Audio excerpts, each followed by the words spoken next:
ប្រៃវែងភាគច្រើនគឺស្រីខ្ញុំក៏មានចម្ងល់ថាហេតុអ្វីបានជាប្រុសទៅណាអស់ទីមួយប្រហែលជាគិតថាខ្លួនឯងស្អាតដែរបានស្រីមកតែមិនដឹងថាហេតុអីភាគច្រើននៃខេត្តប្រៃវែងនេះអ្នកអានគឺស្រី80%ឯណោះហើយបើនិយាយពីចំណុចល្អហ្នឹងគឺប្រៃវែងគឺជាខេត្ត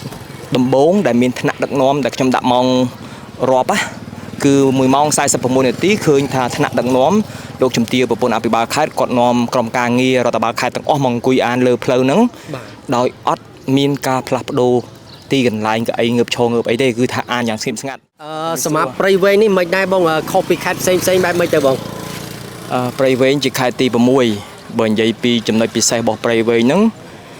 ដោយសារតែមានការផ្ទុះលភាពចូលរួមនៅខេត្តមួយឈ្មោះថាស្វាយរៀងហ្នឹងទើបធ្វើឲ្យព្រៃវែងហ្នឹងរៀបចំបានល្អទៅនៅពេលដែលខ្ញុំឆ្លងមកដល់គឺទទួលបានការស្នាក់នៅដោយឥតគិតថ្លៃរយៈពេល13ថ្ងៃពីរដ្ឋបាលខេត្តហើយនិងអាហារសម្រាប់ក្រុមការងារទាំងអស់ដែលមិនគិតថ្លៃនៅភោជនីយដ្ឋានមួយដែលគាត់ទូទាត់ហើយហើយបើនិយាយពីចំណុចល្អហ្នឹងគឺព្រៃវែងគឺជាខេត្តដំបូងដែលមានថ្នាក់ដឹកនាំដែលខ្ញុំដាក់ម៉ោងរាប់គឺ1ម៉ោង46នាទីឃើញថាថ្នាក់ដឹកនាំលោកជំទាវប្រពន្ធអភិបាលខេត្តគាត់នាំក្រុមការងាររដ្ឋបាលខេត្តទាំងអស់មកអង្គុយអានលើផ្លូវហ្នឹងដោយអត់មានការផ្លាស់ប្ដូរទីកន្លែងកៅអីងើបឈរងើបអីទេគឺថាអានយ៉ាងស្ងៀមស្ងាត់មកអាន1ម៉ោងអានយក1ម៉ោង46នាទីហើយព្រៃវែងនេះបើយើងគិតទៅជាខេត្តមួយដែលអ្នកអានរយៈពេលត្រឹមតែថ្ងៃទី8ណាអ្នកអានឡើងដល់7-800អ្នកដែរអ្នកអានមើលឃើញ2ជ្រុងអ្នកអានសុតសាតហ្នឹងគឺលើសពីកន្លះម៉ោងហ្នឹងគឺមានជាង800នាក់តែអ្នកដែលអានដែលជាកាតព្វកិច្ចដែលលោកគ្រូរុញមកទៅតាមសាលាមួយហ្នឹងគាត់រុញកូនសិស្សគាត់ឲ្យមកដើម្បីឲ្យឃើញសកម្មភាពល្អហ្នឹងជាង1500នាក់ដែរអញ្ចឹងមានន័យថា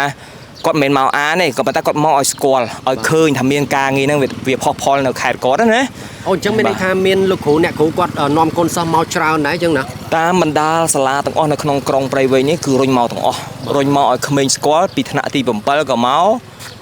ថ្នាក់ទី3ទី4ទី5មកទាំងអស់គឺគាត់ដូរវិញគ្នាមកអញ្ចឹង1500នាក់ហ្នឹងគឺគាត់មកចម្រោះតម្រងអញ្ចឹងនេះគឺឃើញថា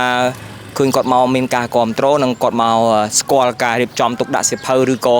អាចនិយាយថាជារូបភាពសាធារណៈដែលមានភាពកកកខ្លាំងជាងគេក្នុងការប្រើប្រាស់សិភៅបាទអញ្ចឹងពីបងទៅយល់ឃើញបែបមិនដែរចំពោះការអ្នកអាននៅខេត្តព្រៃវែងវិញអ្នកអាននៅខេត្តព្រៃវែងភាគច្រើនគឺស្រីខ្ញុំក៏មានចម្ងល់ថាហេតុអ្វីបានជាប្រុសទៅណាអស់ទីមួយប្រហែលជាគិតថាខ្លួនឯងស្អាតដែរបានស្រីមកតែមិនដឹងថាហេតុអីភាគច្រើននៃខេត្តព្រៃវែងនេះអ្នកអានគឺស្រី80%ឯណោះប្រុសគាត់រវល់ខ្ញុំមិនដឹងទេប៉ុន្តែខ្ញុំសង្កេតឃើញណាហើយភាគច្រើននៃអ្នកអានព្រៃវែងគឺគាត់មកតែពេលល្ងាចច្រើនចន្លោះពីម៉ោង4ទៅដល់ម៉ោង10យប់ឃើញថាវត្តមាននៃអ្នកអានសាធារណៈកើនជាកំហុកច្រើនគួរសមដែរហើយគាត់អានយូរដែរខ្ញុំដាក់ភ្លេងកំតត់តែ2ភ្លេងមានកន្លះម៉ោងចប់2ភ្លេងហ្នឹងឃើញគាត់ផ្លាស់ប្ដូរទីខ្លះដែរអញ្ចឹងព្រៃវែងខ្ញុំសង្កេតឃើញថាមនុស្សស្រីអានច្រើនជាសញ្ញាល្អម្ដាយណាជាម្ដាយគេត្រូវតែអានដើម្បីជាគំរូដល់កូនចុះឲ្យបានជាកថាបើស្ត្រីអានប្រកាសជាកូនអានដែរហើយប្តីរវល់តែធ្វើការក្រៅទៅធ្វើសំណងធ្វើការផ្សេងទៅប៉ុន្តែស្ត្រីមេផ្ទះហ្នឹងគាត់នៅតែអានអញ្ចឹងមានថាវាច្រើនដល់គំរូល្អដល់កូនហ្នឹងឯង